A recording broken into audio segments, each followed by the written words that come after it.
So let me introduce you all to our panelists. So this is Sreeja Chakraborty. She's a very young environmental lawyer, and she's a co-founder of LEAF, which stands for Living Earth Foundation, which aims to empower local communities in fighting their own environmental battles. Disha Ravi is a young climate activist.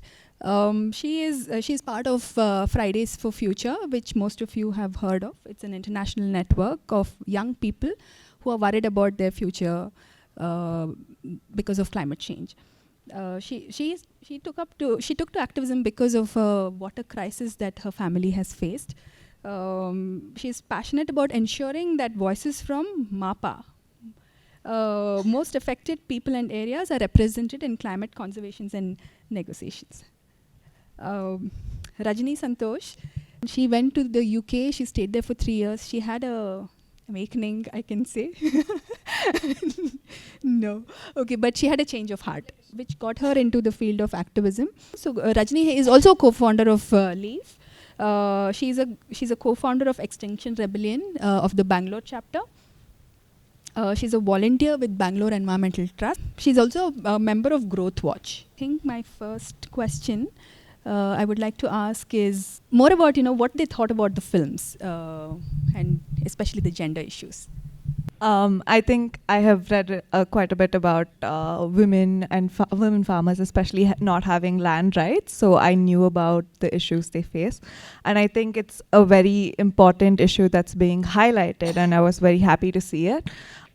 It's even today, most women, like the movie also said, 2/3 of the women are farmers, but they don't have land rights because they're not owners and they're not considered as farmers. So when you're not considered as farmers on paper, you can't avail a lot of these resources or schemes that the government provides. And I think another factor is, since it showed Karnataka, there's no word for climate change in Kannada. Like, ಕನ್ನಡದಲ್ಲಿ ಪದನೇ ಇಲ್ಲ climate ಚೇಂಜ್ಗೆ. Climate ಚೇಂಜ್ನ ನಾವು ಕನ್ನಡದಲ್ಲಿ translate ಮಾಡ್ತಿರುವಾಗ ಇದರ ವಾತಾವರಣ ಬದಲಾವಣೆ ಅಂತೀವಿ, ಇಲ್ಲಾಂದರೆ ಹವಾಮಾನ ಬದಲಾವಣೆ ಅಂತೀವಿ. ಆದರೆ ಅದು ಅರ್ಜೆನ್ಸಿ ಮತ್ತು ಇಂಪಾರ್ಟೆನ್ಸ್ ಕ್ಲೈಮೇಟ್ ಚೇಂಜ್ದು ಎಕ್ಸ್ಪ್ರೆಸ್ ಮಾಡಲ್ಲ, ಯಾಕೆಂದರೆ ಅದು ಲಿಟ್ರಲ್ ಟ್ರಾನ್ಸ್ಲೇಷನ್ ಇಂಗ್ಲೀಷಿಂದ ಕನ್ನಡದಲ್ಲಿ ಅದರಾದ ಪದ ಇಲ್ಲ. ಸೊ ಅದರಿಂದನೇ ಗೊತ್ತಾಗುತ್ತೆ ನಮಗೆ ಎಷ್ಟು ನಮ್ಮ ದೇಶದಲ್ಲಿ ಮತ್ತು ನಮ್ಮ ಸ್ಟೇಟಲ್ಲಿ ನಾವು ಮಾತಾಡ್ತಿದ್ವಿ ಕ್ಲೈಮೇಟ್ ಚೇಂಜ್ ಬಗ್ಗೆ. ಮತ್ತು ನಾವು ಕ್ಲೈಮೇಟ್ ಚೇಂಜ್ ಬಗ್ಗೆ ಮಾತಾಡ್ತಿರುವಾಗ ಒಂದು ಕಾಮನ್ ನ್ಯಾರೇಟಿವ್ ಏನಂದರೆ, ಕ್ಲೈಮೇಟ್ ಚೇಂಜ್ ಇಶ್ಯೂಗಳು ಬರೀ ಇದರ ಆದಿವಾಸೀಸ್ ಫೇಸ್ ಮಾಡ್ಬೋದು, ಫಾರ್ಮರ್ಸ್ ಫೇಸ್ ಮಾಡ್ಬೋದು, ಇಲ್ಲಾಂದರೆ ಅರ್ಬನ್ ಎಲೀಟ್ ಫೇಸ್ ಮಾಡೋದು. ಅದು ನಿಜ ಅಲ್ಲ. ನಾವೆಲ್ಲರೂ ಕ್ಲೈಮೇಟ್ ಚೇಂಜ್ನ ಇಂಪ್ಯಾಕ್ಟ್ಸ್ನ ಫೇಸ್ ಮಾಡ್ತಿದ್ದೀವಿ. ಸೊ ಅದನ್ನು ಅಕ್ನಾಲೆಜ್ ಮಾಡಿ ಅದನ್ನು ನಮ್ಮ ಪದಗಳಲ್ಲಿ ಇನ್ಕಾರ್ಪೊರೇಟ್ ಮಾಡೋದು ತುಂಬ ಇಂಪಾರ್ಟೆಂಟ್ ಅಂತ ನನಗನ್ಸುತ್ತೆ. So I specifically connected with the moving the missing because we have been working with a community from the same district, Uttar Kannada, and we have seen it firsthand that how climate change is impacting their livelihood. In fact, they are on the verge of losing their livelihood because of certain coastal development project which have been actually taken up without any consent of theirs, and they are now on the fringes who are fighting for their rights. And climate change was always a major issue which was slowly depleting their source of income anyway. And apart from climate change, now there are infrastructure projects or development projects that are being planned on the coast without any kind of environmental impact assessment, without any kind of community participation, which is only going to accelerate the process. In spite of livelihood being the primary agenda to be protected under the coastal regulatory zone like the CRZ notification, yet the ownership or the regularization of the structures of such communities are always in the name of the male member of the family. They do not even hold any rights in the house, in the dwelling units that they live in. So if a coastal project has to come in, say a port or anything to do with the on foreshore activity, then the first thing that they see is to provide some kind of compensation, cheat them, and get the male member of the family agree in principle with the agenda that the port or the other infrastructure company have. Whereas the impacted community is always the female and they never get a say. Because when the public hearings are also conducted, nobody tells them that in which village, in which area these hearings are conducted. Only the male members go, 10 or 12 of them, and they just give signatures in affirmation of the project, and that's about it. And then you are left with no kind of representation. You cannot even go to the state authorities by claiming that, I was not consulted, because they will show you immediately signatures done on behalf of you. So in spite of being the major stakeholders, we see that they are the receiving end of major injustice. So that's why I resonated with the movie The Missing the most. Quick question. You said the women are more affected. Like how differently are they affected from men? So in the coastal communities, what we have seen is that majority of the women are into fish drying business. So the participation of the male community in fishing is only to going to the high seas and fish. And then the whole process of fish drying, selling, trading is completely done by the women. And you have to understand that to do that fish drying activity, you need a lot of common land. And there, in some communities, there are 500, not communities per se, per villages there might be 500 to 600 women in that category who are doing fish drying on the common areas right in front of the beach or maybe in front of the fishing jetty and all. So when these commons are taken away, that's when they're impacted the most. Because for an example, if a port comes, a port does not only occupy one piece of land. It needs infrastructures like a dedicated rail corridor, dedicated road corridor. So it's just keep on increasing and increasing and eating in their common lands. So that's how their livelihood gets affected the first. And then the accelerated climate change and pollutions then also goes into impacting the quality of the catch, and then the regeneration of the fish. Those are much secondary to climate change than the primary impacts of climate change or any kind of unplanned coastal development that has on livelihood. So my question to you, Rajani, ನಾನು ನಿಮಗೆ ಕನ್ನಡದಲ್ಲಿ ಪ್ರಶ್ನೆ ಕೇಳ್ತೇನೆ. ನಿಮಗೆ ಸುಮಾರು ವರ್ಷದ experience ಇದೆ ಇವಾಗ ಕ್ಲೈಮೇಟ್ ಚೇಂಜ್. ನೀವು ಇದ್ರ ಬಗ್ಗೆ ಇಲ್ಲಿ ಬೆಂಗಳೂರಲ್ಲಿ ಮಾತನಾಡುವಾಗ ಸಹ ಅದ್ರ ಬಗ್ಗೆ ಏನೂ ಅರಿವಿರಲಿಲ್ಲ ಅಂತ ಅನ್ಕೋತೀನಿ ನಾನು, ಕ್ಲೈಮೇಟ್ ಚೇಂಜ್ ಬಗ್ಗೆ. ನೀವು ಎಕ್ಸ್ಟಿಂಕ್ಷನ್ ರೆಬೆಲಿಯನ್ ಸ್ಟಾರ್ಟ್ ಮಾಡಿದಾಗ ಏನು ನಿಮ್ಮ ಮನಸ್ಸಲ್ಲಿ ಏನು ಇದು ಇತ್ತು, ನಿಮಗೆ ಏನು ಐಡಿಯಾಸ್ ಇತ್ತು? ನಾನು ಸುಮಾರು ವರ್ಷದಿಂದ ಕ್ಲೈಮೇಟ್ ಆ್ಯಕ್ಟಿವಿಸ್ಟ್ ಸಹ ಇರಲಿಲ್ಲ. ಕಾನ್ಷಿಯಸ್ ಆಗಿ 2019 ಐ ಟಿ ಕೆಲಸ ಬಿಟ್ಟು ಇದರಲ್ಲಿ ಫುಲ್ ಟೈಮ್ ವಾಲಂಟಿಯರ್ ಆಗಿ ಆ್ಯಕ್ಟಿವಿಸಮ್ ಬರಬೇಕು ಅಂದರೆ ಆವಾಗ ಆ ವರ್ಷದಲ್ಲಿ IPCC ರಿಪೋರ್ಟ್ ತುಂಬ ಚರ್ಚೆಯಲ್ಲಿತ್ತು. ಆವಾಗ first time climate emergency word public ಡಿಸ್ಕೋರ್ಸಲ್ಲಿತ್ತು. ಅದು ಸಹ ಸುಮಾರು ಇಂಗ್ಲೀಷ್ ಮೀಡಿಯಲ್ಲಿ. ನಾನು UK-ನಲ್ಲಿ 2007 to 10 ಇದ್ದಾಗ ಸಹ ಅಲ್ಲಿ ಚರ್ಚೆ ನಡೀತಿದ್ದು ತುಂಬ ಬದಲಾವಣೆ ಆಗ್ತಿದೆ, ಅಲ್ಲಿರೋ ಸಮ್ಮರ್ ಥರ ಇಲ್ಲ, ವಿಂಟರ್ ಥರ ಇಲ್ಲ ಅಂತ ನಡೀತಿತ್ತು. ಟ್ರ್ಯಾಜಿಡಿ ಏನಂದರೆ ಅಲ್ಲಿ ಮೀಡಿಯಾ ಫಾಲೋ ಮಾಡ್ತಿದ್ದೆ, ಇಲ್ಲಿ ಎಮರ್ಜೆನ್ಸಿ ಗೊತ್ತಾಯಿತು IPCC ರಿಪೋರ್ಟ್ ನೋಡಿ. ಪ್ಯಾರಲಲ್ ಆಗಿ US ಅಲ್ಲಿ ಇಡೀ ಎಲೆಕ್ಷನ್ ಸೀಸನ್ನಲ್ಲಿ ಯಂಗ್ ಪೀಪಲ್ ಸನ್ರೈಸ್ ಮೂವ್ಮೆಂಟ್ ಅಂತ ನಡೀತಿತ್ತು. Fridays for future, Greta Thunberg ಮೀಡಿಯಾನಲ್ಲಿ ಬಂದಿದ್ದರು. ಬಟ್ ಅಷ್ಟರಲ್ಲಿ ನಾನು ಡಿಸಿಷನ್ ಮಾಡಿದ್ದೆ that there is an emergency. ನನಗೆ ಗೊತ್ತಿಲ್ಲ, ಯಾರೂ ಗೊತ್ತಿರಲಿಲ್ಲ ಆ್ಯಕ್ಟಿವಿಸಮ್ ಸರ್ಕಲಲ್ಲಿ. ಬಟ್ ನಾನು ಏನಾದರೂ ಒಂದು ಶುರು ಮಾಡಬೇಕು. ನಾನು ಸುಮಾರು ಜನಕ್ಕೆ ರೀಚ್ ಔಟ್ ಮಾಡಿದ್ದೆ ಫೇಸ್ಬುಕ್ ದ್ವಾರ. ಆವಾಗ ಬರೀ ಫೇಸ್ಬುಕ್ಕಲ್ಲಿದ್ದೆ ನಾನು. ನೀವು ಮಾಡ್ತೀರಾ ಇದನ್ನು ಅಂತ. ಆ್ಯಂಡ್ ಆಬ್ವಿಯಸ್ಲಿ ಎಲ್ಲರಿಗೂ ಅವ್ರವ್ರ ಕೆಲಸ ಇದೆ, ನಿನ್ಗೆ ಇಂಟ್ರೆಸ್ಟ್ ಇದೆ, ನೀನು ಮಾಡು, ನಾವು ಸಪೋರ್ಟ್ ಮಾಡ್ತೀವಿ ಅಂತ ಸುಮಾರು ಜನ ಹೇಳಿದರು. ಬಟ್ ಆದಮೇಲೆ ಸುಮಾರು ತಿಂಗಳಾಯಿತು. ಬಿಕಾಸ್ ನನ್ನ ನಂಬಿಕೆ ಏನಿದೆ, ನಾನೇನು ಮಾಡಬೇಕಂತಿದ್ದೀನಿ ಅದು ಫಸ್ಟ್ ನಮ್ಮ ಮನೆಯಲ್ಲಿ ಶುರು ಆಗಬೇಕು. ಸೊ ಸುಮಾರು ವರ್ಷಗಳಿಂದ ಇಂಡಿವಿಜುವಲ್ ಆಗಿ sustainable life style, simple life style, simplicity, consumerism ಟ್ರ್ಯಾಪಿಗೆ ಹೋಗದೆ ಇರೋಕ್ಕೆ ಟ್ರೈ ಮಾಡಿ. ಆದರೆ ಪಾಯ್ಸನ್ ಇರೋ ಫುಡ್ನ ಹೇಗೆ ಅವಾಯ್ಡ್ ಮಾಡೋದು? ಫುಡ್ಗಂತೂ ಮಾರ್ಕೆಟ್ಗೆ ಹೋಗಲೇಬೇಕು. ನಮ್ಮ ಮಕ್ಕಳ ಎಜುಕೇಷನ್ ಸಹ ನಾನು ಆಲ್ಟರ್ನೇಟ್ ಎಕ್ಸ್ಪ್ಲೋರ್ ಮಾಡ್ತಿದ್ದೆ. ಅದಾದಮೇಲೆ ಅವ್ರಿಗೆ ಸಾಕಾಗ್ಬಿಟ್ಟು 3ನೇ ಕ್ಲಾಸಿಗೆ ನೀನು ಮಾಡ್ತಿರೋದು ಸಾಕು, ಎಲ್ಲೋ ಬಸ್ ಹತ್ಬಿಟ್ಟು ನಾವು ಸ್ಕೂಲ್ಗೆ ಹೋಗಬೇಕು ಅಂದರು. ಸೊ ಅವಾಗ ನಾನು ಫುಲ್ ಫ್ರೀಯಾಗಿ ವಾಪಸ್ ಕಾರ್ಪೊರೇಟ್ ವರ್ಲ್ಡ್ಗೆ ಹೋದೆ. ಬಟ್ ಆ ಕಾರ್ಪೊರೇಟ್ ವರ್ಲ್ಡ್ನ ತುಂಬ ಕಾನ್ಷಿಯಸ್ಸಾಗಿ ಎಂಟರ್ ಮಾಡಿದೆ ಒಂದು ಗ್ಯಾಪ್ ಆದಮೇಲೆ. ಈ ಸಲ ಹೋದಾಗ ನಾನು ತುಂಬ ಆ್ಯಕ್ಟಿವ್ ಆಗಿ ರೈತರು, ಅಂದರೆ ಬೆಂಗಳೂರು ಸುತ್ತಮುತ್ತ ಸುಮಾರು ಆರ್ಗ್ಯಾನಿಕ್ ರೈತರಿದ್ದಾರೆ, chemical farming non chemical agricultural IT ಅವರು ಹೋಗ್ಬಿಟ್ಟು ಫಾರ್ಮಿಂಗ್ ಮಾಡೋದು. ಸೊ ಆ ಥರ ಫಾರ್ಮ್ಸಲ್ಲಿ ಇರ್ತಿದ್ದೆ, ರೂರಲ್ ಕರ್ನಾಟಕ ಸ್ವಲ್ಪ ಸುತ್ತಾಡಿ. ಆವಾಗ ನನಗೆ ಅರ್ಥ ಆಯಿತು, ಇದು ಕ್ಲೈಮೇಟ್ ಆ್ಯಕ್ಷನ್ ಅನ್ನೋದು ಆಲ್ರೆಡಿ ಜನ ಮಾಡ್ತಿದ್ದಾರೆ ರೂರಲ್ ಏರಿಯಾಸಲ್ಲಿ. ಇವೆಲ್ಲ ಇಂಗ್ಲೀಷ್ ಪದಾರ್ಥ, climate action, climate change. But ನಾವು ನಮ್ಮ ಕಮ್ಯುನಿಟೀಸಲ್ಲಿ ಆಲ್ರೆಡಿ ಅದನ್ನು ಅನುಭವಿಸ್ತಿದ್ದೀವಿ. ಅದು ಅನುಭವಿಸಿ ಮಾತಾಡಬೇಕು ಅಂತಿಲ್ಲ, ಅದಕ್ಕಾಗಿ ನಮ್ಮ ಅರ್ಬನ್ ವಾಯ್ಸಸ್ ಇರಬೇಕು. ಈ ಮಾತಾಡೋದು ನಾವು ಮಾಡಬೇಕು. ಆ್ಯಂಡ್ ಸುಮಾರು ಜನ ಮಾಡ್ತಿದ್ದಾರೆ. ಬಟ್ ಪಾಲಿಸಿ ಮೇಕರ್ಸು ಇವಾಗ ಸಹ ನಾನು ಹೋಗಿ ಒಂದು ಫಾರೆಸ್ಟ್ ಡಿಪಾರ್ಟ್ಮೆಂಟ್ ಆದರೂ, ಒಂದು MD ಆಫ್ ಸ್ಟೇಟ್ ಏಜೆನ್ಸಿ ಮುಂದೆ ಕೂತ್ಕೊಂಡ್ರು ಒಂದೇ ಅವ್ರು ಕೇಳೋದು, ಡೆವಲಪ್ಮೆಂಟ್ ಬೇಕಲ್ವಾ. ಸೊ ಇದ್ರ ಪ್ರಕಾರ ನನಗನ್ಸುತ್ತೆ ಇಂಡಿಯಾನಲ್ಲಿ ಕ್ಲೈಮೇಟ್ ಚೇಂಜ್ ಅನ್ನೋ ಈ ಪದ ಏನಿದೆ ಅದನ್ನು ಸುಮ್ಮನೆ ಥಿಯರಿನಲ್ಲಿ ಕಾಪಲ್ಲಿ ಮಾತಾಡ್ತಾರೆ ನಮ್ಮ policy makers and all. But ನಿಜವಾಗ್ಲೂ ಜನಕ್ಕೆ ಕ್ಲೈಮೇಟ್ ಚೇಂಜ್ ಆಗ್ತಿದೆ ಅಂತ ಗೊತ್ತು, ಸಾಧಾರಣ ಜನಕ್ಕೆ ಇದು ಗೊತ್ತು. ಈಗಲೂ ಸಹ ಇವರು environment lawyer, but climate change policy ಬಗ್ಗೆ ಕೇಳಿ.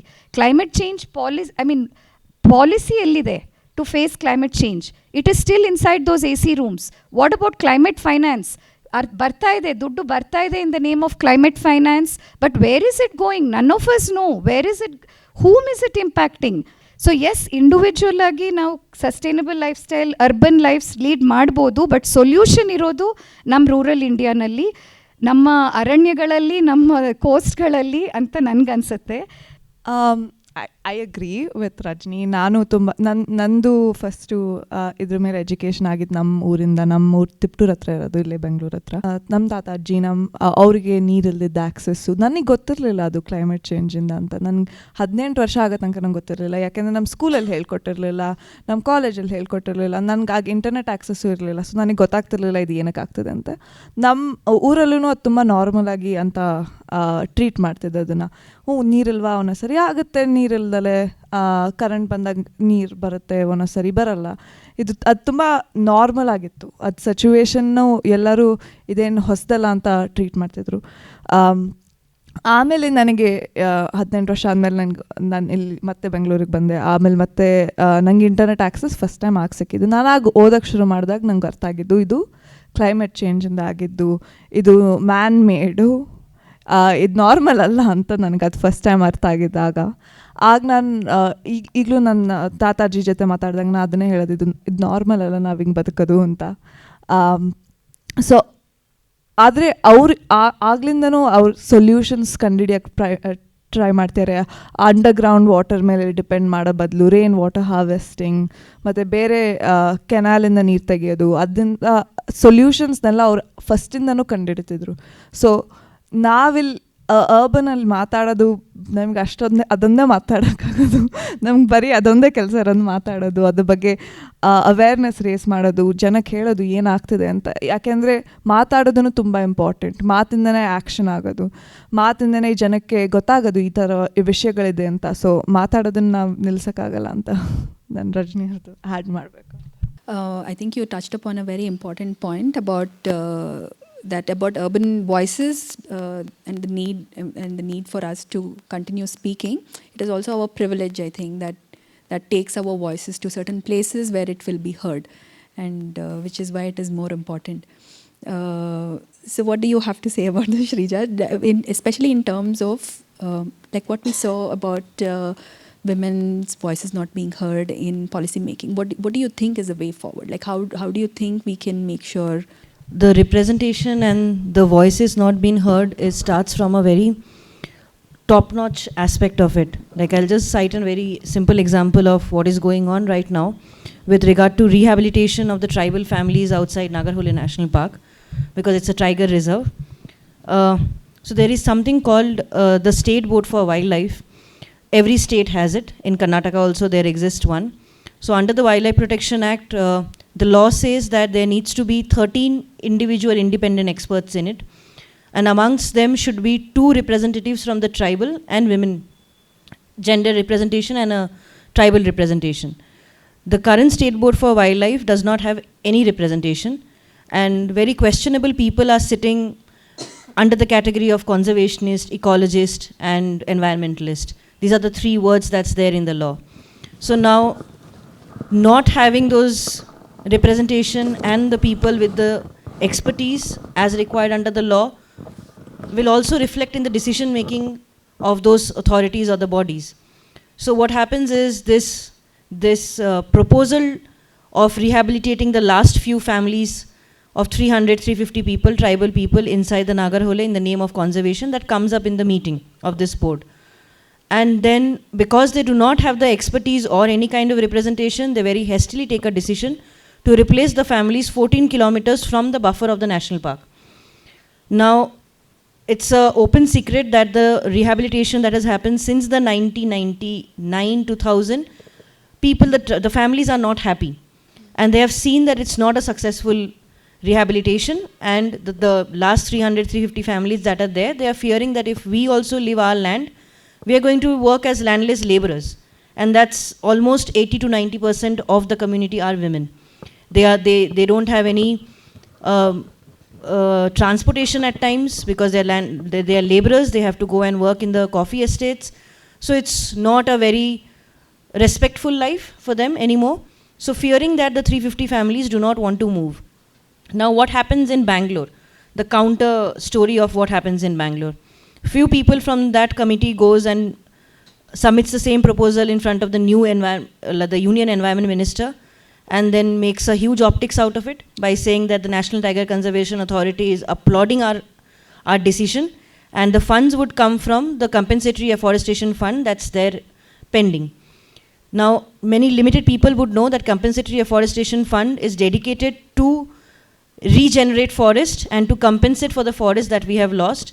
The last audit of that fund was in 2013. There was a report that had come up based on the audit that was done between 2009 to 12. And in Karnataka Forest Department, it has been seen that the funds get misused to buy AC, water purifier, laptops, computers. That's where the money is going. So, and now that money will go into rehabilitating them with the package that nobody wants. Sometimes they say it's 10 to 15 lakhs with 3 acres of land, but with no assurity of what their livelihood is going to be.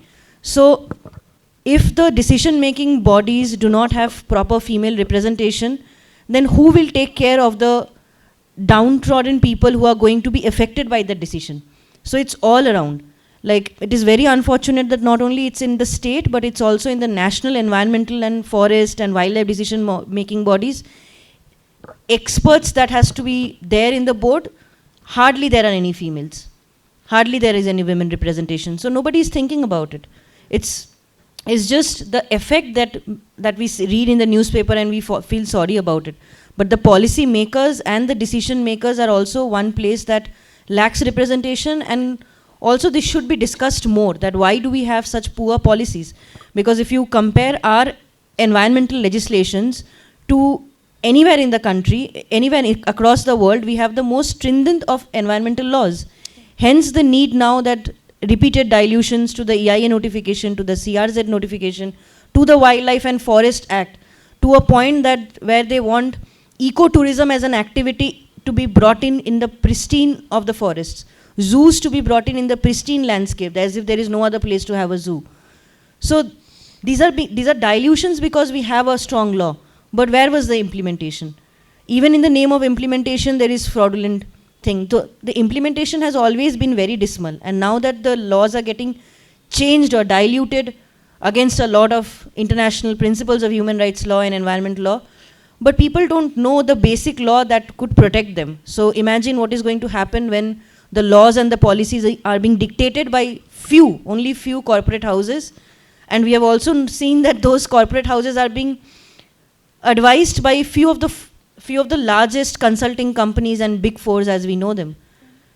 And they say that, governments have to be forced to complete few projects in certain time. And then when we challenge them in the court, it becomes a very strategic importance project. In public interest, quote unquote, they have done that. Then they do not share documents with us saying that it's intellectual property, that we will not show it to you. And there is a huge lack of transparency. Like as I said in my first address, that a public hearing is supposed to be a wholesome understanding and explanation of what a project is going to be. It should mandatorily be in the local language. The EIA report should be there in the panchayat 30 days before the meeting, but none of this happens. Some of the times the affected villages may be 3, but they find 4 or 5 men from the village, give them some money, and they come and sign and say that we are in favor of the project. So this is the wholesome problem that we are seeing, because there is grassroots problems in non-gender representation.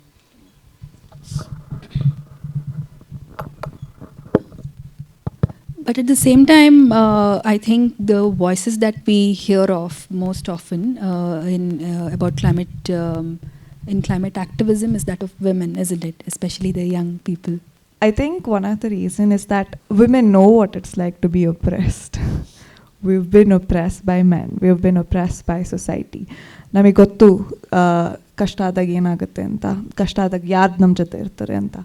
So ಅದರಿಂದ ನಾವು ಸೈಲೆಂಟಾಗಿ ಕೂತ್ಕೊಳಕ್ಕಾಗಲ್ಲ, ನಮಗೆ ಬರಲ್ಲ ಸೈಲೆಂಟಾಗಿ ಕೂತ್ಕೊಳಕ್ಕೆ. Majority participants women ಇರ್ತಾರೆ, ಅಥವಾ people from the LGBTQ community, because we can't stand for oppression. It's simple as that.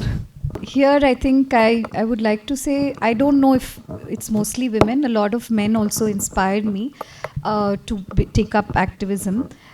But I think what really shook me is I've been through a lot in terms of self-reflecting, trying to live that lifestyle and subscribe to the norms of society. And here I was standing up like, no, I've never smoked, drunk, broken a traffic law. I never do that. Right? But here I wanted to rebel against the government. In fact, even taken permission from my family that Extinction Rebellion doesn't stand for just protest, right? We wanted to get into active disruption, you know.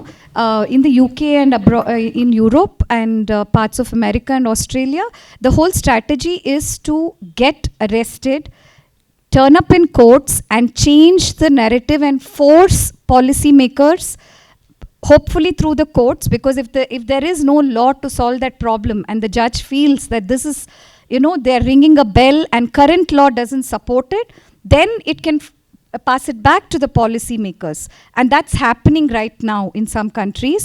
But I think with very, very limited success, because the West has, obviously the corporate houses, the big fours are now everywhere, right? We know that it's the same companies which are worldwide. We know that, you know, we are now being pushed in India in the name of development, but losing our dignity. And the people who are most affected are always the vulnerable, again, children, future generations. And I think that's what moved me most, because as a mother, I could not stand that my children, I could see the future. Unfortunately, I'm blessed with this vision of the future right from my childhood. I don't watch films. I watch only such films. I don't watch Bollywood, Hollywood. Right from childhood, cable TV saha 93 bantu. So I have this vision when I read. In fact, I skip to the last of a book and then decide to read the book if I like what it is. So this kind of impatience and urgency to know makes me fast forward, and then I'm like, I can see it. What will happen as food shortages this year? The UK is already saying there's a 40% food shortage, right? Climate change, we're just talking climate change, but it's already impacting our food reserves. And what happens when food reserves go down is that the very same rich, now I will not call it rich countries because we have enough rich people in our country also. It's the rich who will pilfer and make sure that it reaches them, and they will hoard, and which means that villages and the people, like the earlier panel mentioned, that our food production happens in the front lines, and the very same people don't get that nutrition, right? So if you look at the Bengal famine, and it was a forced famine, right? What did the Britishers do?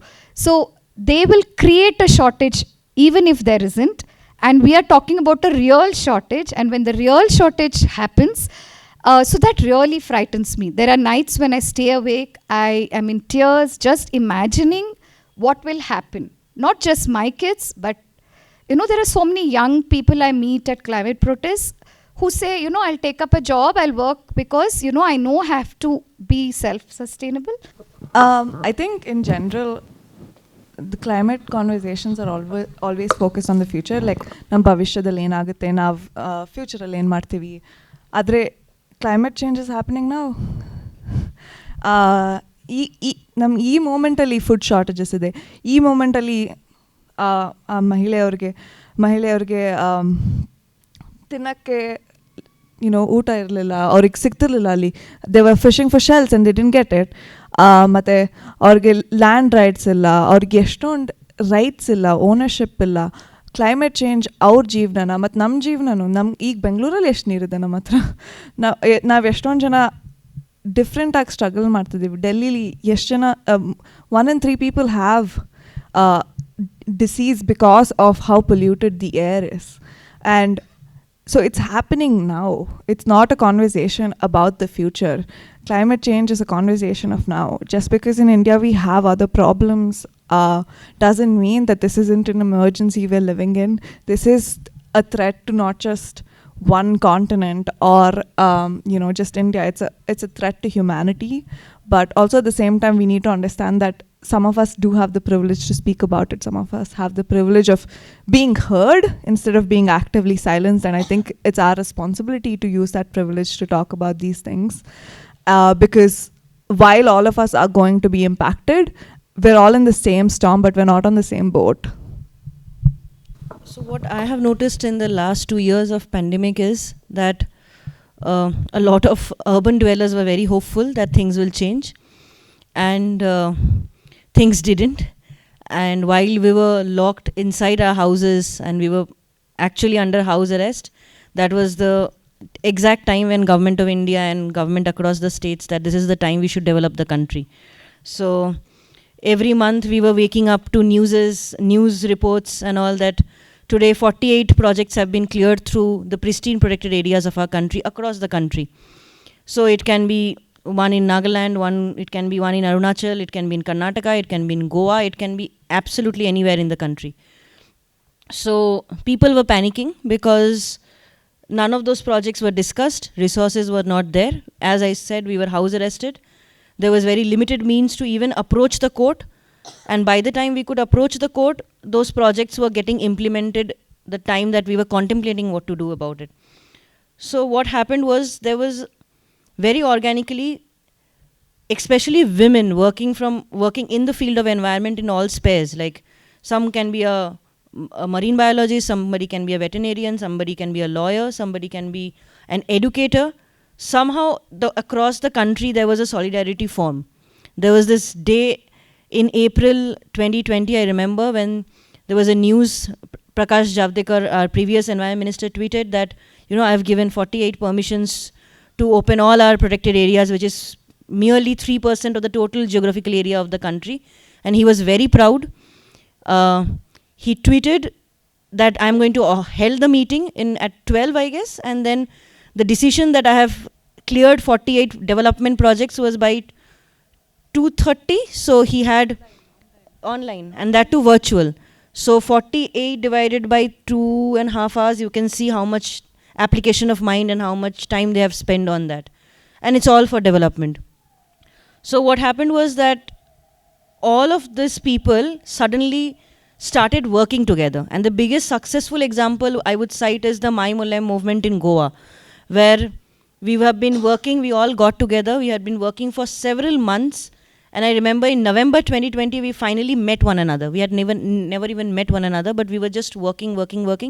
And there was success as well. And the global media and the Indian media, like after the second lockdown, people were coming, big media houses were flying into Goa to cover the story. So the point that I'm trying to make is somehow our eco-anxiety brought us into a very good relationship. And even today we share that. And thereafter, like I have been in touch with a lot of people from Madhya Pradesh, from Northeast. So the solidarity has grown. And fortunately or unfortunately, it's only women. It's something that has happened. Maybe there are some male artists and all, but it has not happened the scale how women joined hands across the country. So that is something remarkable that has come out of the whole pandemic situation. But again, going back to the pre-pandemic discussion of climate change and the understanding and working very close to the grassroots communities, a lot of people were doing good work, but their effect of those work was never reaching the grassroots level.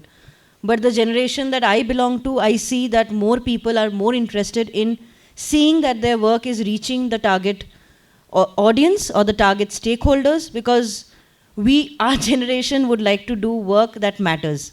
Like not rather sitting and discussing and publishing. Publishing is a great way. Storytelling is a great way to put forward what's there, what our ideologies is. But then the effect also has to be seen, that if it's reaching, it's trickling down to what we are talking about. Otherwise, it's again a fight of ideology between the government of what the government's ideology is of development and what our ideology of development is. But again, 2015, the Paris Climate Summit has very clearly clarified that there is nothing called development anymore. It has to be sustainable development. There is nothing in this world, or the definition, if anybody can find, of development, it's not there. The definition that you will find and the development that we want is the sustainable development.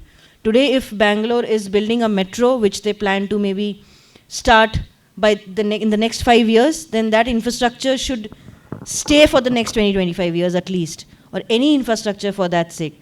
But if it is crumbling down within 2 years or 3 years of its construction and causing more harm than what it was, then it's not development, it's counter-development. I think the government has this perception that when we say we want to save trees, or when we say we oppose that building of that dam, say like now in Mekedatu in Karnataka, or recently, because she mentioned metro, in HSR we had a protest for tree felling against them because they were constructing a metro. The common assumption is that we don't want development. Environmentalists do not want development, but that's not the truth. We're called Greens.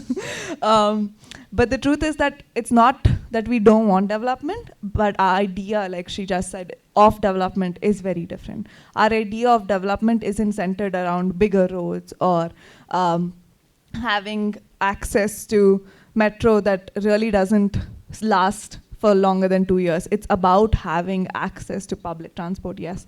That's built in a sustainable manner. That's built in taking into account how this is going to impact the future. It's built in sustainable development that reflects not just a healthy planet, but also a healthy environment that lasts forever. So when we mean development, we want the development to be sustainable for our future, not just sustainable, but regenerative. So that we aren't dependent on the same things, that we aren't cutting trees, because what's the point of having wider roads if you can't breathe air, if it's producing more pollution than actually air? It's really pointless. So it's about rethinking how we use transport, how we view food and water, and the most basic commodities. We're not asking for much, really. This is the most basic of our rights, and asking for it seems to be considered an anti-national activity now. This reminds me of one of the last lines that was in the second film, where she says, it's not the climate, but it's our desires and it's our aspirations that have changed. No? Well, I'm very highly inspired by the three of you. Why? Just a few words I have picked up. What Disha said at the beginning. Man-made. 2 words. The whole crisis that we are discussing is man-made. Then you used another word, action. Mere words are not enough, okay? So thank you. What you said, the decision-making group in India, what are they? What you said, when you get action, get arrested, okay? It took 16 months for me to ask one simple question to a man in Paris.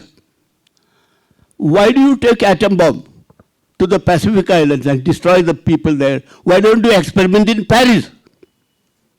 It took 16 months for me to reach from Delhi to Paris because I walked. I did not use the aeroplane. I was put in prison by the President of France. When you said in November last year, I remember I read that whole story, when the confluence of the world leaders in Glasgow, what you said to them, you are fooling the world. Am I right? Disha, you said that, okay, I read that. And now the question is for us, what you said. 43% of the people in Delhi Parliament of India, we claim to the largest democracy of the world. 43% members whom we have elected are criminals sitting in the parliament. They are ruling us. What do we do? These are the questions. Let's put together and take action. I feel the problem of criminals being elected in the parliament or decision-making bodies can be only solved if we are an aware citizens. So what we as a society reflects on our policymakers and also the people that are sitting there. So if we understand the value of knowledge more than education, knowledge of our rights, knowledge that if there is a problem that's happening in coastal Karnataka, the basic self-determination, if you're affected or if you are slightly not comfortable by hearing or reading about instances where the community loses its voice, because the community doesn't get a place to sit across the chair and have their voices heard. So if that makes you uncomfortable, and if the society at large wants to know what their rights are rather than keeping quiet or just sleeping to the fact, then I think we can have a more like a more informed society, and that will change the situation. A lot of times when politicians, MLAs, and new political parties come and try to contest elections and all, nobody pays attention to the manifesto. The manifesto is the promise letter that they have. So recently the Supreme Court said, and also Allahabad High Court said that we cannot hold them criminally accountable if they don't deliver on the manifesto. There is no law in India. There is a complete legal vacuum there.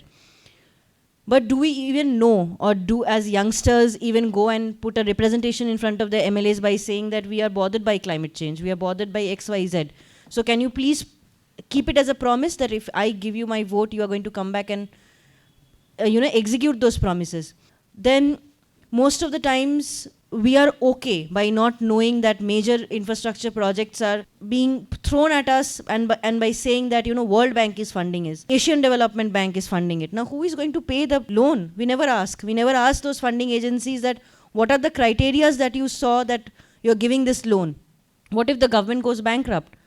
There was a situation in mid of the COVID that government of Karnataka had no money to pay their own government salaries, but then we are on an Asian Development Bank trying to build metro. So there is huge gap, and the more we don't hold them accountable, the lack of transparency will increase day by day. So I think an informed participatory citizenship is the way forward. Otherwise, criminals are going to rule. I do think it's a privilege to be arrestable, to voluntarily get arrested, and it's a privilege that I know I don't have, and I know it's also a privilege a lot of other people don't have. So it's not necessarily a method I agree with, because there are different ways in which people are treated within prisons based on your caste, based on where you come from, based on how much attention you have garnered in the media. So, and I think these are things that we do need to take into account. But also it's okay to disagree with methods, because we all want the same thing at the end of the day. We shouldn't let disagreements come in the between, because we are all very different people. We're a huge country and we have a very diverse community, and it's obvious that we're going to disagree with each other, and I hope there are more disagreements. As long as we're working on the same thing, as long as we politely disagree but continue to work on it, I think it's completely fine, because now more than ever we really, really need to put our differences aside and work together. So I just want to know, as a person who's kind of just getting started with the career with the environmentalist front, how do we tap into the market? I mean, not market, sorry. How do we tap into the government and sit in places of making these policies? What do I have to do to reach a place where I will be a person to change these policies and kind of bridge that gap between the activists and the government? So I'll answer it very simply for you. So suppose there is a law been proposed or a policy being proposed, there is always a mandatory public hearing or a public consultation process before it. Usually it's 45 days, 60 days. That is the time that you send in your comments. Like when the draft EIA 2020 was proposed, there was a 60 days window given to the general public to submit their comments. Then because it was only in English, there was a legal case filed in the Karnataka High Court of translating it into vernacular languages so that it reaches the people that will get affected more. So now there is a very interesting legal concept called audi alterum partem. Means I have a right to get heard. I was not heard. So exercising this legal principle, what you can do is, if you as an individual is objecting to a change in law and that you send in your, your objection well within the time that the government stipulates, you can go to the court by saying that my objections were not heard, or why is the law being passed in spite of my objection and there is no reasoning given to it. Like, why do you say that my your thought or your comment is not appreciated in the policy? There has to be specific reasons for it. If it's not there, you can take them to court. So this is something that everybody should know. And hence, you don't have to reach a place. You being the citizens of a democratic country is enough a space for you to raise your voice. So just sending an email representation, it starts from there. And you might find 20,000 other people, as it happened in the EIA 2020. Today there have been, the whole thing has been delayed for 2 years because they do not have an answer to give to the responses or to the objections that they have received. Unless they respond to every objection, they cannot gadget the law. And if they do, it's bad in law. It will be challenged in the courts. So participatory representation is very important. I assume it's like coming from an individual. So I'm also saying, because I'm also in that place. I'm still an individual trying to bring change if I see some impact, some negative impact on something, right? I think what we have as urban citizens been schooled a lot is to believe in the government, believe that the best is being done. And my generation, we who grew up in the 90s, in the liberal economy, most thought that you do your work well and everyone does their work well and everyone will be happy. But I think what happened is we did not calculate for human greed. We didn't calculate for the planetary overrun which is happening, because we thought that there's enough for all. There's enough for all if our greed can be, can be kept in place. Because how many of us in the 90s growing up wanted one house, then one car, then the additional house? We will look down upon, those people living in that Vatara, saying that, oh, Vatara owner ge ashtu rent baratte. But how many urban IT people like us, like me, are going and buying land in colonies which are being made by land getting snatched from farmers, right? So there is space for everyone, and there's space, like she said, being a democratic citizen, something is bothering you. How many of us know, like he said, he went to Paris because he wanted to ask a question to the president of France. Who would have thought of that? Everyone must have called him crazy. But the point is, he went and did it, which means it was not crazy enough for them to put him in a mental asylum. They arrested him, right? So basically, we have a right and we have to exercise our right, like she said. Depending on how far you want to go with it, walk in. We all know that we can meet any government officer in the visiting hours. Post-pandemic, they've really gone stringent and tried to say COVID as the reason, but we have to reclaim that space. Like she said, public consultations are there, email is there, now social media is there.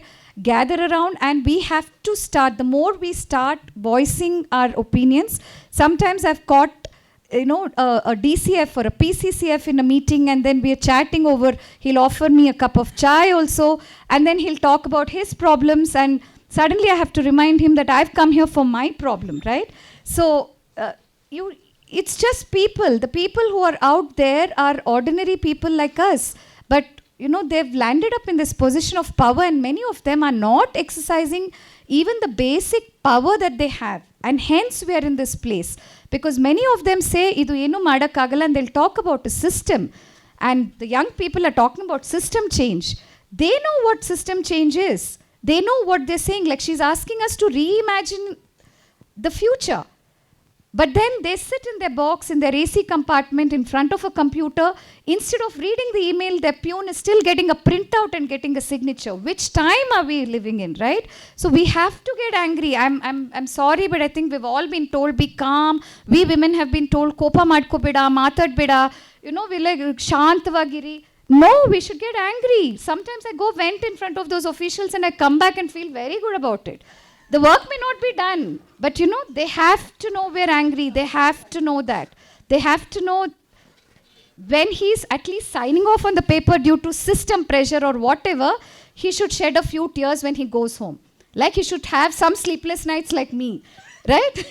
So this is what women can bring in with a lot of, you know, we have to be shamelessly emotional. We've been taught to keep emotions in control in the corporate world.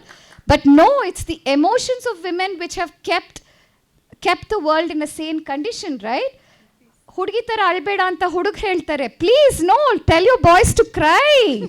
I mean, what are we doing? This all of this is related. Like the panelists previously also said, we are not giving women the space, and if you give women the space, we will reimagine the new world. Give the young people a space. They are already imagining their world.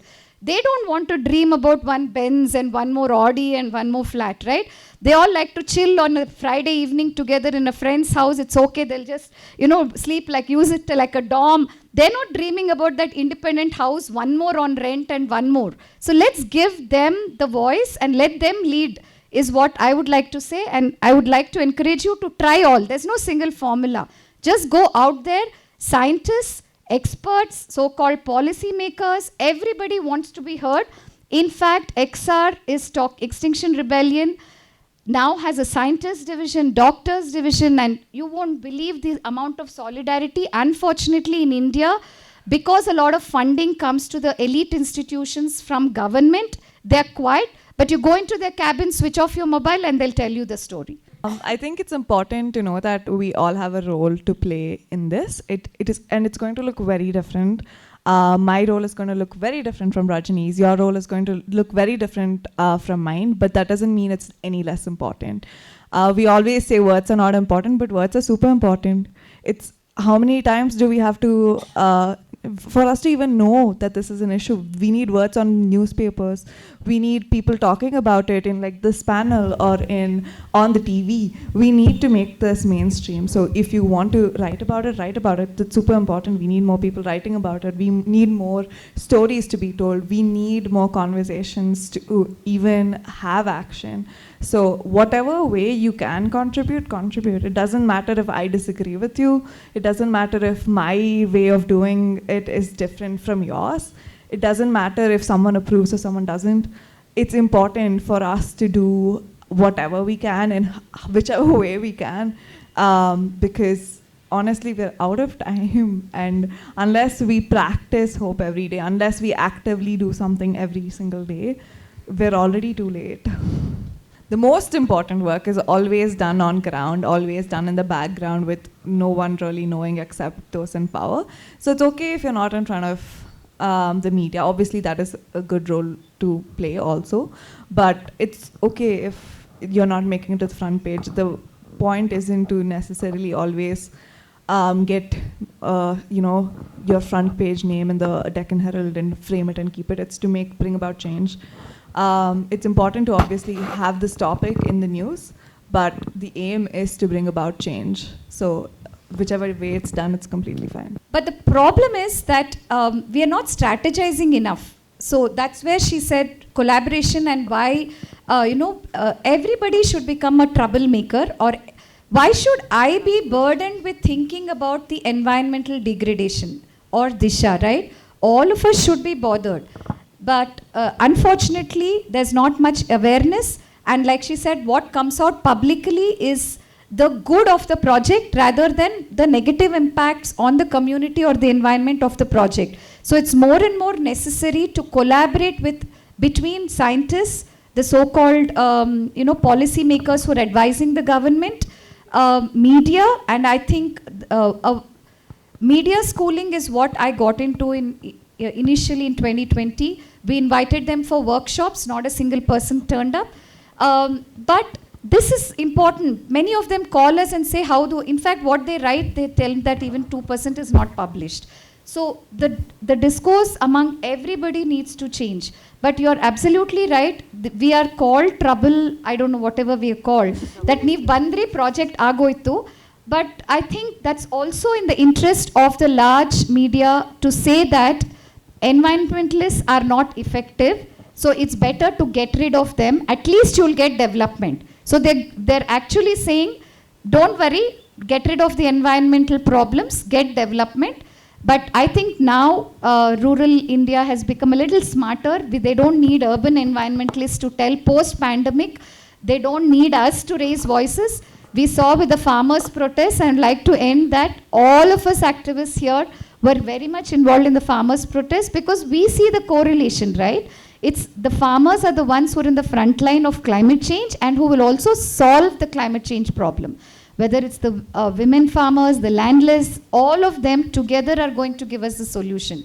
So we are going to continue to work and continue to make noise, and we're going to make those collaborations possible so that they don't divide us, the citizens, as scientists, environmentalists, human rights specialists, because we don't believe that human rights are possible if your environmental rights are gone, right? So your dignity is being snatched away with the changing climate. So what human rights will we talk with to that woman who's lost her livelihood? So it is very interconnected, and I think we'll continue to be blamed, but it's okay. The people working know that. So this quote is by Bela Abzug. It's not on. It's by Bela Abzug, who was known as Battling Bela. She was a famous American lawyer and a social activist in the 1971.